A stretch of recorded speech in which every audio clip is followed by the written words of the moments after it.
Assalamualaikum warahmatullahi wabarakatuh. Perkenalkan, nama saya Muagus Salim dengan NIM L1312520-158.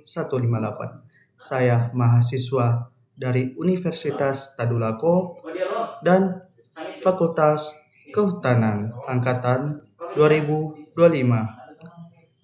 Saya ingin mempresentasikan hasil kerja kelompok kami, yaitu kelompok 5 yang berjudul Identifikasi Hutan Kota Palu. Apa itu hutan kota? Hutan kota adalah kawasan yang ditanami pohon-pohon di wilayah perkotaan yang berfungsi sebagai infrastruktur hijau untuk menjaga lingkungan, menyediakan manfaat ekologis, sosial, dan ekonomi bagi masyarakat kota. Konsep ini mencakup tidak hanya hutan yang tersisa, tetapi juga pepohonan ditanam sepanjang jalan, di fasilitas umum, bahkan di lahan privat, yang semuanya membentuk sistem hijau perkotaan untuk keseimbangan dan kesejahteraan. Lokasi lahan hutan Kota Palu. Luas lahan hutan Kota Palu yang juga dikenal sebagai Taman Hutan Kota Kambuana adalah 65 hektar. Lokasinya terletak di area perbukitan Jabal Nur, Kelurahan Talise, Kecamatan Mantikulure, Kota Palu. Pencemaran lingkungan di hutan Kota Palu. Terdapat banyak titik sampah di hutan Kota Palu, sehingga udara di sekitarnya kurang baik, yang dapat membuat penciuman kurang nyaman. Lokasi-lokasi yang terdapat sampah. Titik-titik ini memperlihatkan bahwa permasalahan utama hutan Kota Palu adalah adanya aktivitas pembuangan sampah liar di beberapa lokasi dalam kawasan hutan, tepi jalan, hingga dekat pemukiman. Bisa kita lihat dari gambar tersebut bahwa faktor pendukung hutan Kota Palu itu hanya mencakup tentang fungsi ekologi, sosial, dan potensi pengembangannya, sedangkan faktor penghambat hanya mencakup tentang pengelolaan dan kondisi fisik kawasan saat ini. Sekarang kita masuk di isu lingkungan. Isu yang pertama, minimnya pengelolaan sampah. Kedua, kurangnya pengelolaan dan pemeliharaan infrastruktur. Yang ketiga, pencemaran udara. Keempat, degradasi vegetasi dan kekeringan pohon. Yang kelima, pencemaran udara, resiko bencana, dan pengurangan fungsi mitigasi. Masuk pada isu sosial. 1. Maraknya aksi kejahatan dan kriminalitas. 2. Konflik pengolahan lahan, status pinjam pakai. 3. Keterbatasan dan kerusakan fasilitas sosial. 4. Penurunan kunjungan masyarakat. 5. Kurangnya partisipasi dan rasa kepemilikan masyarakat. Masuk lagi pada isu ekonomi. Yang pertama, penurunan pendapatan UMKM atau pedagang. Yang kedua, kegagalan dalam pengembangan destinasi wisata. Yang ketiga, kerentanan ekonomi komunitas korban bencana. 4. Akses ke modal dan bantuan UMKM yang terhambat. 5. Kerusakan fisik stand UMKM. Kita masuk pada hukum dan tata kelola. Yang pertama, status kepemilikan dan pengelolaan aset. Yang kedua, hambatan anggaran dan pembangunan. Ketiga, pelanggaran hukum dan keamanan. Keempat, ketidakjelasan tanggung jawab pemeliharaan. Yang kelima, berakhirnya status pinjam pakai. Sekarang kita masuk pada isu prioritas di isu lingkungan. Yang pertama, minimnya pengolahan sampah. Kebijakan fokus pada pengurangan dan penanganan. Secara hukum, Pemkot Kota Palu berwenang dan bertanggung jawab dalam pengolahan sampah meliputi pengurangan, pemilahan, penggunaan kembali, dan penanganan, pengumpulan, pengangkutan, pengolahan, dan pemrosesan akhir. Strateginya yaitu penguatan infrastruktur pemilahan, yaitu menyediakan tempat sampah terpilah, organik, anorganik, atau daur ulang residu dalam jumlah yang memadai dan diletakkan di titik-titik keramaian, yaitu taman, tribun, dan stand UMKM. Pengangkatan sampah tepat waktu, mengatur jadwal pengumpulan dan pengangkutan. sampah spesifik dari hutan kota ke tempat pemrosesan akhir TPA yang lebih ketat, mengingat kawasan ini berpotensi menjadi tempat berkumpulnya sampah liar jika dibiarkan menumpuk. Program Patroli Kebersihan Komunitas Sedekah Sampah edisi Hutan Kota, fasilitasi armada angkatan khusus. Kedua, pencemaran udara. Kebijakannya menjaga dan memperbaiki kualitas udara dan air di Kota Palu, yaitu sebagai bagian dari upaya menjadikan Palu sebagai kota yang bersih, hijau, dan berkelanjutan.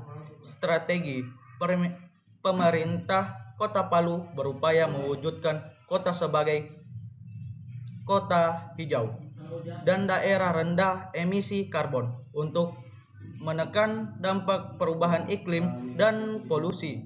Strategi ini sangat mengandalkan peningkatan RTH. Programnya yaitu penghijauan kawasan perkotaan, pemantauan kualitas udara berkala. Sekarang kita masuk pada isu prioritas di isu sosial. Pertama, keterbatasan dan kerusakan fasilitas sosial. Kebijakannya untuk menjadikan hutan kota Kambuana sebagai kawasan relokasi dan self-healing, pemulihan trauma. Bagi komunitas korban bencana, khususnya pedagang kreatif lapangan dari Pantai Talise, kebijakan ini menekankan pentingnya menyediakan fasilitas yang mendukung pemulihan psikologis dan ekonomi. Strategi pengembangan hutan kota Kambuana menuju wellness center, pusat kesejahteraan yang mengintegrasikan faktor alam dengan fasilitas pendukung yang bersifat rekreatif dan olahraga, seperti yang dicontohkan dalam master plan, lapangan basket, skateboard, panjat tebing, dan lain-lain. Programnya yaitu pengembangan objek wisata, pembangunan fasilitas relokasi UMKM. Kedua, kurangnya partisipasi dan rasa kepemilikan masyarakat. Kebijakan yang tertuang dalam Musrembang RKPD, Rencana Kerja Pemerintah Daerah Kota Palu, yang mengangkat tema peningkatan partisipasi masyarakat dalam pengelolaan lingkungan dan peningkatan ketangguhan daerah. Hal ini menegaskan bahwa partisipasi masyarakat bukan hanya opsional, tetapi menjadi fokus strategis untuk keberlanjutan lingkungan kota termaksud hutan kota. Strateginya secara aktif memfasilitasi dan mendukung penyelenggaraan acara besar berbasis komunitas, misalnya event olahraga, trail running, atau festival budaya di hutan kota seperti contoh kegiatan Berani Bagas. Tujuannya untuk meningkatkan kunjungan masyarakat, menunjukkan bahwa kawasan hidup kembali dan memberikan dampak positif bagi UMKM lokal. Programnya yaitu fasilitas sentra UMKM, pasar seni atau kuliner, program sport, turis, dan ruang rekreasi keluarga, program edukasi, dan sosialisasi kebersihan lingkungan. Kita masuk pada isu prioritas ekonomi. Pertama, akses ke modal dan bantuan UMKM yang terhambat. Kebijakan menjadikan hutan kota Kambuana sebagai kawasan relokasi dan self-healing ekonomi bagi pedagang kaki lima korban bencana dari Pantai Talise. Hal ini menjamin bahwa kelompok UMKM di kawasan tersebut mendapat prioritas dalam skema bantuan pemulihan ekonomi. Strateginya yaitu melakukan verifikasi dan validasi ketat terhadap data UMKM untuk memastikan bantuan modal disalurkan kepada UMKM yang rentan atau yang belum pernah menerima bantuan reduktif usaha mikro BPUM dari pemerintahan pusat, sehingga menghindari tumpang tindih dan memastikan pemerataan. Programnya menyalurkan bantuan modal usaha mikro APBD program bantuan sembako dan emergency relief, program fasilitas bantuan peralatan usaha, program pledge-making melalui event besar. Yang kedua, isu kedua, penurunan pendapatan UMKM. Kebijakan komitmen pemerintah Provinsi Sulawesi Tengah untuk merevitalisasi hutan kota secara menyeluruh, mengubahnya menjadi ikon hijau, pusat kegiatan olahraga dan wisata edukasi. Revitalisasi ini bertujuan menjadikan kawasan ini kembali ramai dan asri sehingga menarik pengunjung yang pada akhirnya akan menghidupkan kembali perekonomian para UMKM. Strateginya yaitu mengembangkan hutan kota untuk tidak hanya sebagai kawasan kuliner, tetapi juga sebagai pusat rekreasi, wisata, edukasi, dan olahraga yang memadukan keindahan alam bukit. Diversifikasi ini meningkatkan durasi kunjungan dan jenis pengunjung, yang pada akhirnya memperluas besar bagi produk-produk UMKM. Programnya yaitu bantuan sosial UMKM terdampak selama krisis, program fasilitas event dan keramaian, program revitalisasi infrastruktur, rencana anggaran tahun 2026. Isu hukum dan tata kelola. Isu prioritasnya yaitu 1. Pelanggaran hukum dan keamanan. Kebijakannya yaitu utama tertuang dalam visi pembangunan Kota Palu yang mewujudkan Kota Palu yang mandiri, aman, dan nyaman, tangguh, serta profesional. Aspek aman dan nyaman ini menjadi landasan bagi semua upaya penegakan hukum dan ketertiban umum di fasilitas publik seperti hutan kota. Kebijakan yang ditetapkan melalui Peraturan Wali Kota Palu tentang pemanfaatan taman hutan kota Kambuana yang mengatur hutan kota sebagai kawasan rekreasi, edukasi, dan mitigasi bencana. Dengan penetapan fungsi ini, pemerintah dapat lebih mudah melakukan pengawasan dan penegakan hukum sesuai peruntukannya. Strateginya yaitu menerapkan strategi patroli rutin dan terstruktur oleh aparat kepolisian seperti patroli perintis presisi Polda Sulteng dan Satpol PP. Strategi ini bertujuan untuk meningkatkan kehadiran aparat di hutan kota dan area publik lainnya, sehingga dapat memberikan efek gentar dan merespon cepat laporan kejadian di lokasi. Program patroli presisi dan malam hari, program penertiban dan ketertiban umum Satpol PP, program pencegahan konflik pelajar, program mendesak peningkatan keamanan fasilitas umum. Isu kedua yaitu ketidakjelasan tanggung jawab pemeliharaan.